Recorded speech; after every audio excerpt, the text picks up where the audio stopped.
She said, I have 2 kids, son. No, it's only 1 son and 1 daughter. Or at least on paper.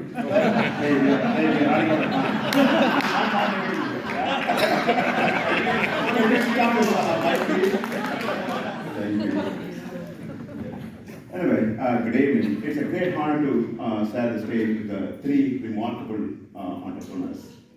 You know, we all know that success is all about hard work, determination, and you know, the hard work means we all put in around 15, 16 hours in a day, and we repeat that year after year. Right?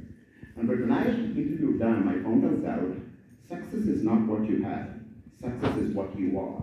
You are going to see that part of my discussion. Ladies and gentlemen, let's give them a big round of applause for this wonderful, remarkable entrepreneur.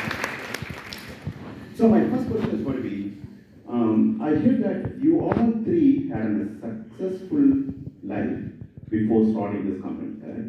You all had a great company in employer, and you all had a great salary you were drawing. And what made you to start this company and take this first step? Raj, if I could go with you. Start with. Okay. Thanks, Siva. Can you guys hear me? Yes. So in my case, it's slightly different. It's very personal. I was truly inspired by my dad. He grew up in a very small village in Andhra Pradesh, and then he put himself through schooling, and he went through Polytechnic, and then he landed with a federal job in Hyderabad. He moved to Hyderabad, and then later in his life, he started several businesses, and he was very successful.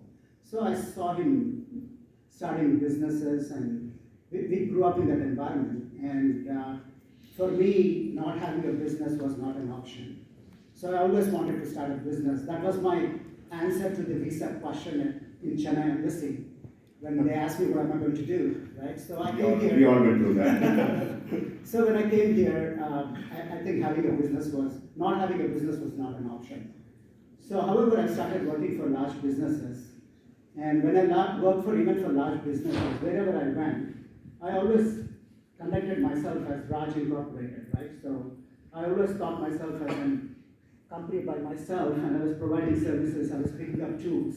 I think this is an advice to all those budding entrepreneurs and young people as well, that if you conduct yourself in such a manner, you know, success is going to come. You don't have to really do a lot more than that. So that's why I think in my case, quitting a job and starting a business was not a big deal, and I was always looking for the opportunity to make it happen.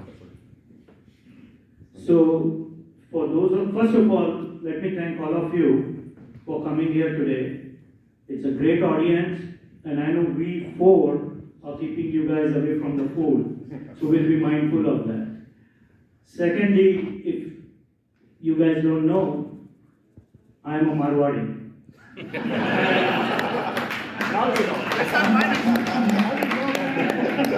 So Marwadi by nature, as soon as we are born, we are made to count money. So it was a natural process that I went into the process. Having said that, I was at Oracle Corporation like Robert, and after doing work for Oracle, and by the way, PG was my 1 week boss at Oracle before I quit Oracle. Where is PG?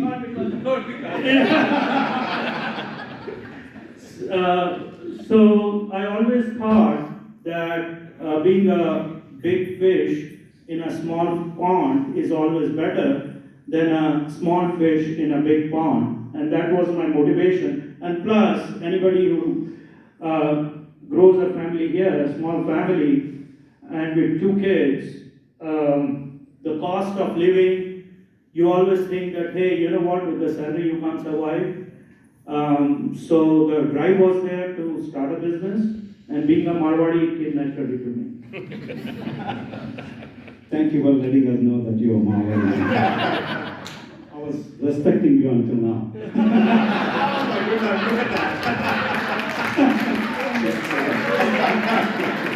For those who don't know, Marwadis in India, like we are Jews of India.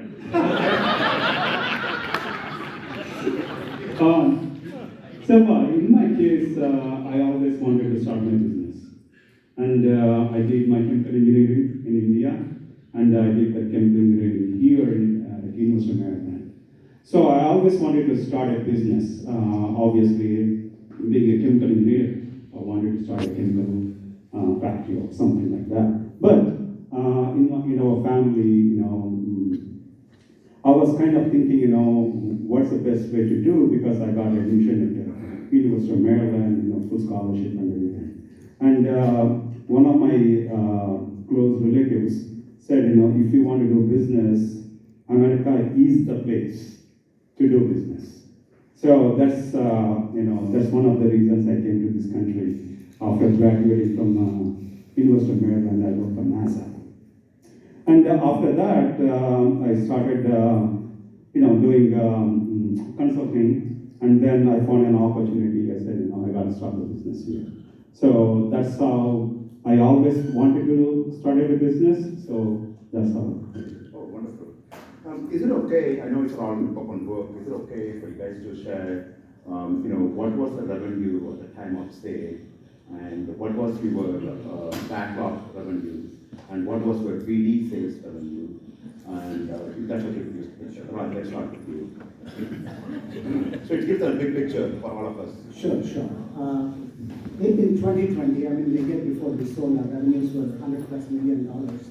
And we had a backlog of about 3 times or 4 times that revenue. And when it comes to our pipeline, we had a lot of proposals in source selection, and we had close to $1 billion in qualified pipeline. So that's where we were when we got acquired. Very nice.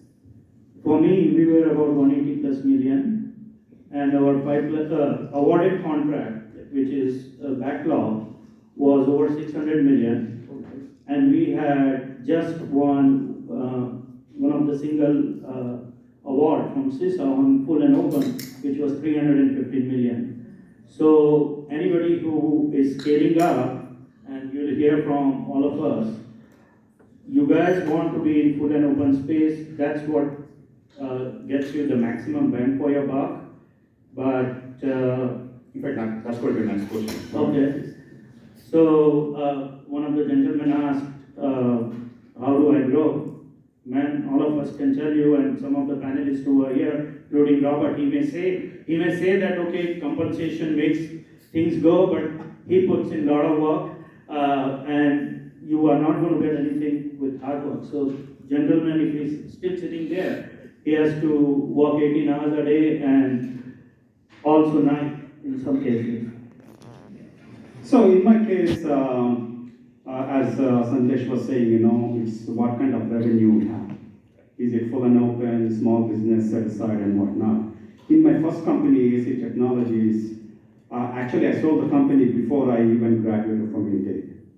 And we had almost 100% full and open. We were competing with Accentures, Northrops, and whatnot. So at the time, joint ventures were not popular at all. So it's all a lot of hard work competing against big boys. In the second company, Amix, little bit background about Amix. So we bought the company in 2009-10, but I was kind of semi-retired at the time. So I took over the company as a CEO and more equity holder in 2011. So we were only about $9 million. So when we sold the company, we were close to $150, $160 million. Oh my goodness, look at that. There are not many people who have done it first time, and there are very, very people who have done it the second time. Look at that, they have done it the second time. Every 10 years, if you notice that, right? Great. So I'm going to assume that you all had a 2-digit multiplier, and I'm going to assume that you all had a 2-digit EBITDA.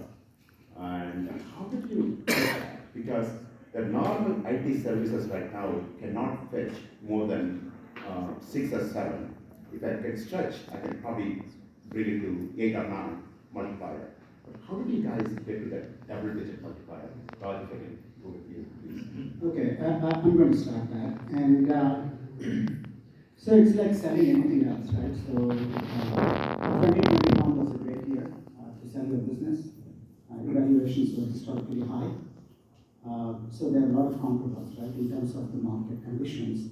So money was cheap. Large businesses had flushed with cash. So I think that has to play into the overall picture. But at the end of the day, they will look at your business and see what kind of revenue it is, where you are. In our case, we were very focused on DoD, and the company that bought us wanted to have a presence in DoD around the Air Force. They wanted a tuck-in, so that's when they reached out to us and we got acquired. So it all depends. I mean, revenue is not the ultimate decider on how much you're going to make. It's the kind of business you have built. It's the other factors as well. Say, for example, you're in cybersecurity, you have very high-end work, you can get 3 times your revenue, right? So it all depends on what the buyer is looking for and where you are at that given time. So I think your question is, it's a single digit EBITDA, how do you go to double digit EBITDA?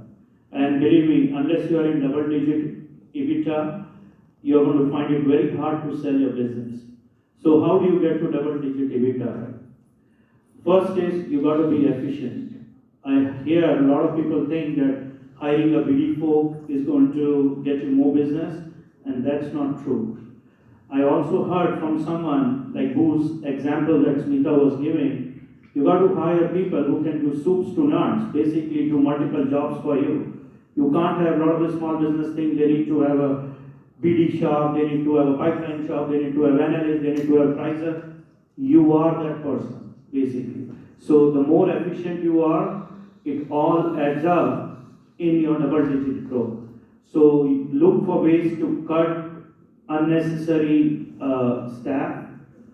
I had outsourced some work to India, my back office work. Most of us do a lot of back office work in India. Whether they accept or not is a different thing, but most of us get a lot of recruiting done from India. So there are ways to cut your cost, and you got to be efficient. And that's the only way you are going to get one. Plus, don't do LPTA. One of the things that I hear is to win work, they bid low price. You are not going to be successful, neither in executing nor in selling. So avoid doing an LPTA job. Do a good high margin business like Robert was saying. I would love to be in 70% margin space, but that in professional services in which we all are or were, that's not possible. But try to be in 13 to 14% range. That's a good high margin in a professional services business. Yeah, there are a couple of things you have to look into. One is what kind of work you are doing. Okay, cyber and high-end software development. When I say software development, everything is evolving, right? So you got to do the latest and the quickest. And also, while you're growing, you have to watch your rap rates. So, when you win a $100 million contract, you are not proportionally hiring the back office, right? G&A or overhead, right? So there are ways to cut down the cost automatically because you're growing, you're not adding people. The other thing is when your rap rates are going down, that's the opportunity to make more money. At the same time, it's about culture. As Sandesh was saying, hiring BD people is not going to help you. Okay, but you got to, everybody in the company as a culture got to be BD. And also, a lot of people say, I'm an operations guy, I don't want to write a proposal. No, everybody has to write a proposal. And especially technical people, you always have a challenge because they just want to do the technical work and I don't know how to write, or I don't have time, I'm taking care of the customers, but you got to give them help. Give them help, maybe, best way to do is hire a journalist. They can interview the technical people, and they can write, and then technical guys can review the output. So there are a lot of ways to cut down the cost especially your operation people, they have to be the BD people too, and also capture, depending upon do they know the customer, they have to be the capture managers. So you have to build the culture, everybody's helping growing the company. Very good point. We know that as an entrepreneur, we wear multiple hats, and but we can't do everything by ourselves. But in the other hand, we don't need an army of people to do what we are trying to achieve. But we need to have a core team. So my question is here is, what was your core team, and mainly how were you able to retain the core team till your exit? How did you start with? Sure.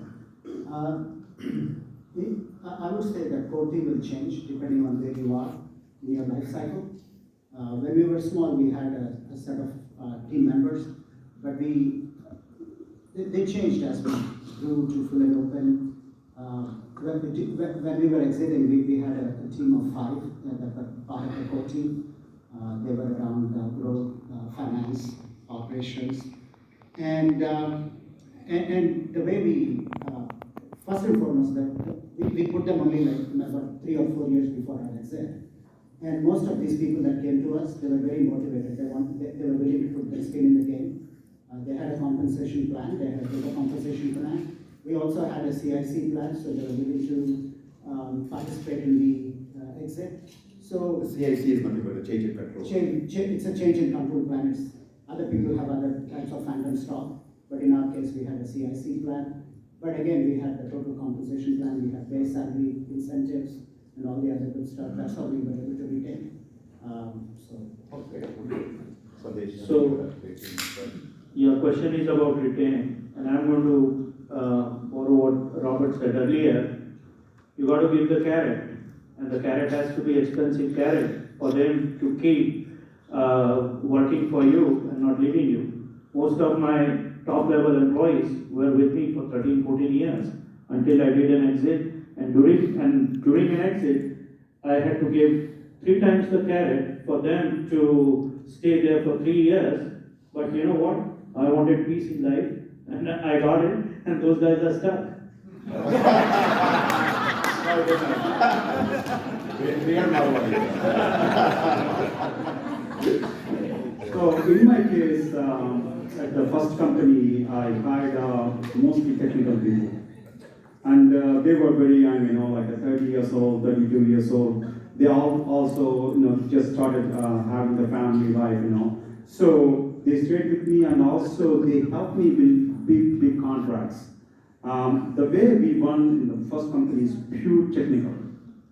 We used to beat large companies, and they kind of grew with me as a company. So they were like network engineers, software engineers. They became the program managers. Eventually VPs running 25-30 million dollar line of business. At Amex, I kind of inherited the previous leadership, so I had to let go, few non-performers, and then I did the same thing. The best way to hire the leaders is within the company. If you see high performers, we just got to pull them out of the crowd, and then give them motivation. They have the motivation. I think we have to give them the tools for them to be successful. In fact, my current CEO, I promoted him from project manager to program manager to director, VP. Now, he's running the company. So there are a lot of, and also we used to have very structured business process. Every year we have a business plan, and every year we have goals and the compensation plan that goes with the compensation. So beginning of the year in January, we let everybody know, the key people, these are your goals, and we watch the goals every quarter, so that they have to know that they are not meeting the goals, or if they're meeting the goals, okay, that's good, I'm going to give you another goal. So we always had a very good process of quarterly goals and also compensation. By end of the year, they have their spreadsheets. They know how much they're going to make, because it's all quantitative, no qualitative. So they can just, put a number, 1 to 5, they got 4, the dollars will show up. Otherwise, they don't want to wait until the end of the year to figure out. And also, in the second company, we gave some, they have to buy the equity. So if they're working hard, so we used to do valuation, every other year, so they can buy in the stock, So if they feel that the company is doing well, they have to put their money, Got it, okay. And I know we talked enough about IDIQs, and when I read about all three of your companies, you guys have masterminded the cranking the task order responses, whether it's in Align, NetSense, or Assist, whatnot. I just wonder if you guys can share, maybe if not all of you, one of you, what was the secret? What was your playbook for responding? Did you have a proposal factory built in? And So I used to compete with PG and Anil at the DLA and in other places. So it's easy to win the contract. It's easy to win the IDIQ or GVAC, especially now I see, they are awarding the contracts for 300 companies, 400 companies. So it kind of becomes a GSA schedule, so everybody has it, right? Now you have to win the task orders. For the task orders, you have to have the discipline, you have to have the back office. When I say back office, good proposal shop, everybody is jumping in, contributing to the proposals. very nice. This one I thought it would be a good one for everyone to listen. How do you maximize the valuation when it comes to T&M contract versus cost plus contract, mainly the cost plus award fee or cost plus fixed fee versus the FFP, the firm fixed price? If not all of you, one of you can jump in, please. So there is a perception that cost plus contracts don't make money. And in my view, you make a lot of money because you bury a lot of your overhead cost in those cost plus contracts. That's actually true. So for you, you need to have a mix of T&M, you need to have a mix of FFP, and you need to have a mix of cost plus.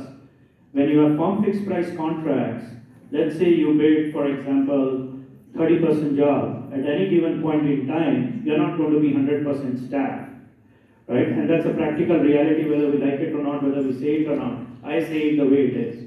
So out of 30, maybe 22 people are employed at that point in time, so that 8 people gap is pure profit that is going to your bottom line. So this is how you mix and match, and you don't choose, it's government's choice what type of contract they are putting out, but the way we did it, we had a mix of FFP, from fixed price contract, time and material contract, and cost plus contract.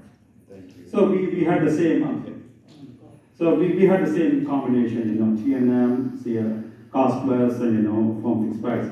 I think knowing the customer is very important. So if in example that Sandesh gave, you have 30 FTEs, you're not going to fill out the 30 FTEs. But at the same time, you can't skip the deliverables. As long as the deliverables are happening on the FFP, the customer is okay. But as soon as you stop delivering the thing, they say, okay, how many people you have? So you got to be careful. And also, your ops people always want to hire the best and the brightest. They always want to exceed the requirements. So if you have a journeyman, whatever, 3 to 8 years of experience, you have to figure out, do I want to fill the slot with the 8 years of experience or 4? So you can always, come up with again, the customer is the most important part of this solution. Now, I want to quickly add one thing. What Sandesh said is right. You can't choose what kind of contract type you're going to get. It's up to the customer. In our case, we have primarily firm fixed price contracts. And definitely when our buyer looked at our profile, they were very motivated. They really liked firm fixed price contracts as opposed to cost plus or T&M. I think that's definitely plays to the overall evaluation also to some extent. So Selva, I want to go back to your question on GVAC, right? Because there are a lot of small businesses, and definitely I benefited from OS's IDIQ contract. We won close to 2.8 billion, you saw that. So one of the key reasons to bidding all this task order is, as he also mentioned, you got to know your customer, you got to hire the right people who know the agency. You can write the best proposal in the world, but if you don't know the agency or the customer doesn't know you, you're not going to get the work.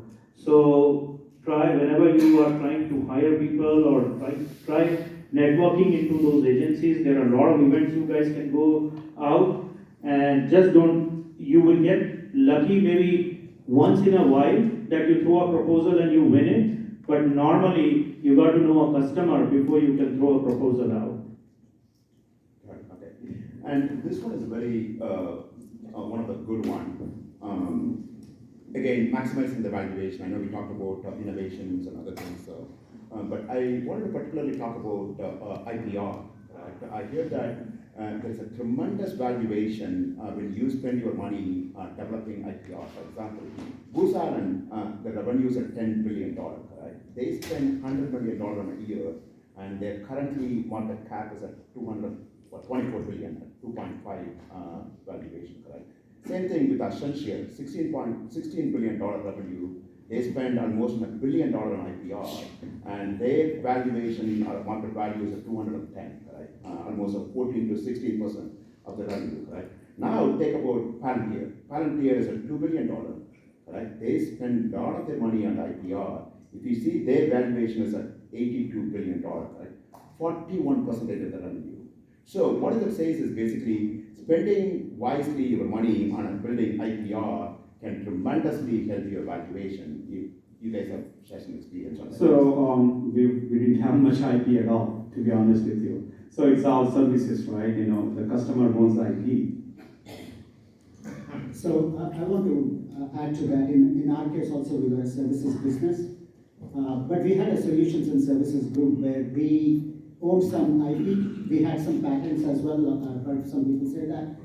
But at the end of the day, when we got evaluated, we got very little value from it. The buyer was not willing to add a premium just because we had, say, a sole platform, because we did not have revenues from it. Had we had recurring revenues, then it would have added to the overall valuation of the company.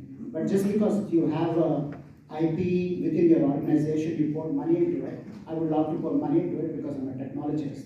But that will not necessarily add value to your organization. It will add value only when you're able to demonstrate that that particular IP that you have developed is actually being used in a source selection, or it's generating revenue. Only then it's useful. Otherwise, but still you have to do this because you want to create that differentiation. You should be able to go and create that value add and create those accelerators so that you can perform more efficiently than the others out there. You know, they are stressing on us. Okay, my last question is on parenting. Right? You three are very successful entrepreneurs, and yet you're built a successful family. I see that all your kids are being very successful. Can you share that secret? I want to maybe Satya go with that. Yeah, so when I sold my first company, my kids were very, very young. That's one of the reasons I sold the company, to spend some time. And all the credit goes to my wife. I didn't, I used to take them to weekend soccer games and things like that, but you got to have that balance, right? I was working 70, 80 hours a day. So basically, but now in the second company, I was able to spend much more time because grown-ups, so they really need me. In my case, and I speak for all of you guys, the background we came from, in general, our kids have done well with or without us, and especially with us, meaning whether it's dads, okay? So, and most of the credit, of course, as Satya said, goes to wives, but at the end of the day, it boils down to an individual kid also, how much they take back from their parents, how much they learn, and what they adopt. And in my case, both of my kids, Raj and Disha, they have, unfortunately, they didn't look at me while they were growing, and they built a good career, or I'm sure they built a good career, but they're good kids, and I'm sure most of us, our kids are doing well. Someone's kids are in Harvard. Bobby just talked about his kids. So in general, our Indian parents, we have a legacy that our kids should do well, and that's the pressure, without saying, comes on kids, and all of us are lucky in that way. So you are not Marwadis. So you are as a parent also you are a great Marwadi. Yeah, very good. Raj. So in my case, it was a wife and husband team. My wife was one of the co-founders, so we worked on the organization together. So when we started our business, our offices were second home for our kids. So yeah, we had clear separation of duties. She was the face of the company. She did most of the business development, whereas I was the back office guy, doing all the proposals, solutioning, operations, and other things. And my wife was very kind on the weekend. She would say, just go and write a proposal, don't stay at home. But anyways, we took care of the kids, right? We shared responsibilities, we covered for each other, we made sure that all their activities were taken care of. And also the kids kind of, I think a lot of parenting has happened through demonstration, right? They saw us working hard. My son would pretend that he was the CEO of a company, right? Even when he was little. So all of these things, I mean, in some ways, right, we had the struggle, we did what it took to make sure that we were there for our kids, but at the same time, we took care of our business as well. So it's just a matter of covering for each other, doing the right things, and being there. Okay. Can we open up for the audience for a quick I think we're going to skip the questions, is what I was told, just because of time. If you guys have questions for the panel, you can ask them at the end. And also, a quick request as we are running late, as these are all our members of the group, I know there are a lot of attendees. You are welcome to send questions to them. We will limit questions, and we have one more presentation about the organization, 5 minutes, then we go for the dinner. So I want to sincerely thank everybody, and sorry for running late. Okay, over to you.